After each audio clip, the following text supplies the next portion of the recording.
আজকে রেজাল্ট কেমন হবে? রেজাল্ট খারাপ হবে? সারা বছর পড়িস না এরকম বলছিস বুনু? আমার তো অনেকটা হবে। তো ভালো হবে।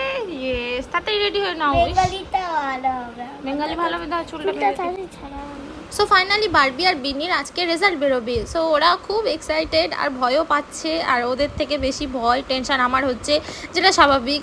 বাচ্চাদের থেকে গার্জেনদের বেশি টেনশন হয় রেজাল্টের সময়, তোমরা জানো। আর বুনু তো বলছে ভালো হবে, খুব ভালো হয়েছে, কিন্তু বারবি ভয় পাচ্ছে। ও আবার মিড সেশনে ভর্তি হয়েছিল এই স্কুলে, সেই জন্য আবার ওর রেজাল্টটা মানে অনেকটাই গ্যাপ থেকে যাবে।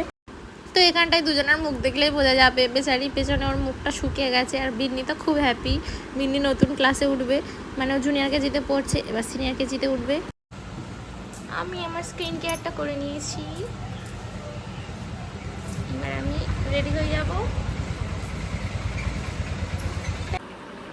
ও নো, তাড়াতাড়ি খেয়ে নাও, মুখে লেগে। আবার মুখ ধুয়ে নেব। খেয়ে নাও। কি বলছো শোনো মা? আবার মুখ আমি ধুয়ে নেব।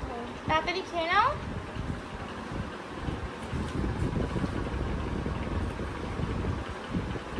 সো বাইরের গাড়ি চলে এসছে, আর এরা এত স্লো খাচ্ছে আমার তো মাথা গরম হয়ে যায়। আমিও রেডি হয়ে গেছি, এদের নিয়ে এক্ষুনি আমি বেরিয়ে পড়বো, আর তারপর শেয়ার করছি এদের রেজাল্ট কেমন হলো। তো রেজাল্ট নেওয়ার মুহূর্তে তো ভিডিও করতে দেবে না, আমি স্কুলে যাই, তারপরে পুরো ভিডিওটা দেখাচ্ছি। বুনু দেখ দেখি। এছাড়া পয়সা হবে। সো রেজাল্ট নেওয়া আমাদের কমপ্লিট হয়ে গেছে, দুজনে খুব ভালো রেজাল্ট করেছে। বিন্নি উঠলো সিনিয়র কেজিতে আর বারবি উঠলো ক্লাস 7-এ। সো এবার আমরা সামনে গাড়ি দাঁড় করানো গাড়ি যাচ্ছি, টোটোতে বসে পড়েছি, এবার বাড়ি যাব। ওর পাপা আছে, বারবার ফোন করছে রেজাল্ট কেমন করলো। নিশ্চয়ই ভালো রেজাল্ট করেছে, আমি নিশ্চয়ই পাঠাবো। বলো আমারটা পাঠাবে, দিদি আর ফুলগুলো পাঠাবে, দিদি আর ভালোগুলো। আর তুমি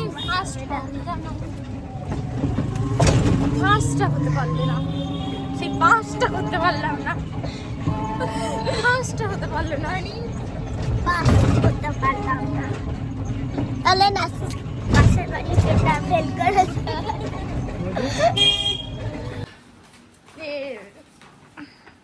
ইংলিশের পড়াগুলো করে রাখো। ইংলিশে 50 ইংলিশে 50টা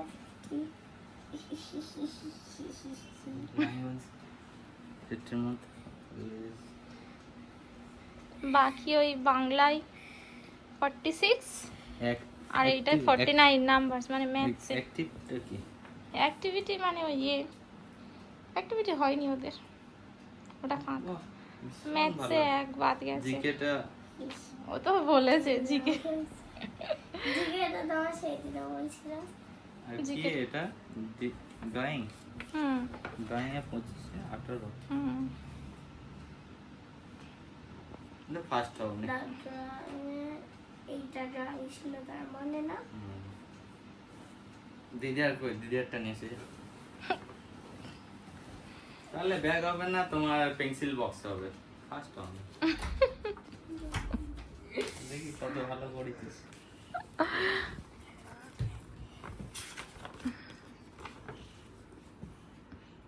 জুম করো না নাম্বার। এবার আমার বুকস কিনতে যেতে হবে। এবার বইয়ের খরচাটা শোনো, রেজাল্ট তো শুনলে क्या খবর। তারপর একটু বিকেলে বের হলাম আমি আর মা, আমরা চলে এসেছি সেনকো গোল্ডে। মার একটা গহনা কেনার ছিল, তো সেই জন্য। আর এখানে সেনকো ডিজাইনগুলো ভীষণ ইউনিক আর লাইট ওয়েটের মধ্যে। এই ডিজাইনটা দেখো, এটা স্পেশালি মার খুবই পছন্দ হয়েছে।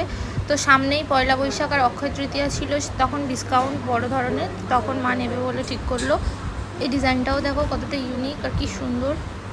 সেনকো থেকে ফিরে তারপরে আমরা চলে গেলাম আমাদের মানে পাড়ার পাশেরই একটা সোনা দোকানে। ওখানে আমার ননদের একটা বাচ্চা হয়েছে, তো তার জন্য দুটো হাতের বালা নিতে।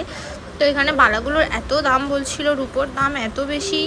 আমি একটা রূপো দিচ্ছি, তো সেটা দিয়েও প্রায় 2000 টাকার মতো দিলে তারপরে এই সরু ছোট দুটো বালা হবে। বুঝতে পারছো কতটা দাম বেড়েছে রূপোর। সো আমরা যারা আগে রূপোকে মানে অনেকগুলো যাদের রূপো আছে তারা তো কি বলবো বড়লোক হয়ে গেলে। আর এরকমও শোনা যাচ্ছে যে আগামী দিনে সোনার থেকে রূপোর দাম নাকি বেশি হবে। সো সো এই দোকান থেকে আমাদের তেমন কিছু একটা পছন্দ হয়নি, সেই জন্য আমি আর সুমন চলে গেলাম আমাদের এখানে ছোট্ট একটা মল, যেটা হচ্ছে জেডি বাজার। ওখানে গেলাম বেবির জন্য ড্রেস নিতে। এখানে গিয়েও আমাদের তেমন কোনো বেবি ড্রেস পছন্দ হয়নি, সব মানে ও তো একদম নিউবর্ন বেবি, তো ওর মাপে যেন কিছুই পাইনি। সেই জন্য আমি ঠিক করলাম বাড়িতে যাব আর অনলাইন থেকে অর্ডার দেবো। এখানে সেরকম কিছুই পাইনি। তারপরে আমরা একটু চলে গেলাম আমাদের মানে জয়নগর স্টেশনের দিকে, গিয়ে আমরা একটু খাওয়া দাওয়া করলাম, করে এখানেই ব্লগটা শেষ হয়ে গেল। এই ব্লগটা কেমন লাগলো তোমাদের জানিও।